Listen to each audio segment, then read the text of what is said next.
A proliferación de refugallos nos montes preocupa os comuneiros de Vilagarcía. Seguimos tendo a problemática dos verquidos incontrolados, seguimos tendo incidencia nos montes e nas comunidades de montes do Concello de Vilagarcía, e a partir de aquí, a partir do traballo anterior que xa se ven facendo identificando esos focos incontrolados. Ademais de sofás, lavadoras, neveiras ou vidro, advirten da presenza de uralitas, un elemento moi contaminante e nocivo para a saúde polo amianto. Eso é o que agora nos preocupa de fondo, porque efectivamente que ademais as planchas, as placas, si nos pasa como nunha comunidade que aínda por riba te las rompen, é un gasto para a comunidade tremendo. Os comuneiros vilagarciáns explican que as malas prácticas de algúns acaban as pagando eles. Se a persoa que tirou os refugallos non se identifica, son as comunidades de montes as que se encargan de asumir o gasto da súa retirada.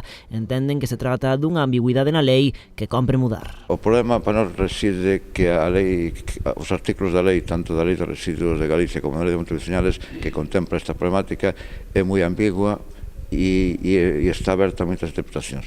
De feito, se ven nunha primeira parte do artículo, dice que os responsables dos verquidos nos montes controlados son quen os fai, a empresa ou o xestor.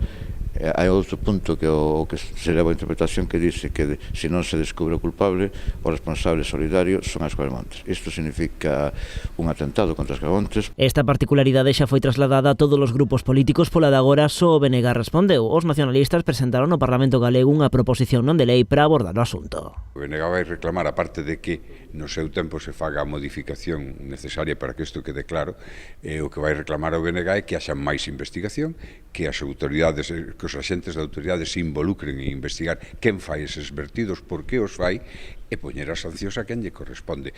Non é nin solidario, nin é de recibo que as comunidades paguen o pato. Primeiro, que o paguen dúas veces. Primeiro, porque reciben unhos residuos que deteriora, aínda que se retiren, deteriora o estado dos seus montes.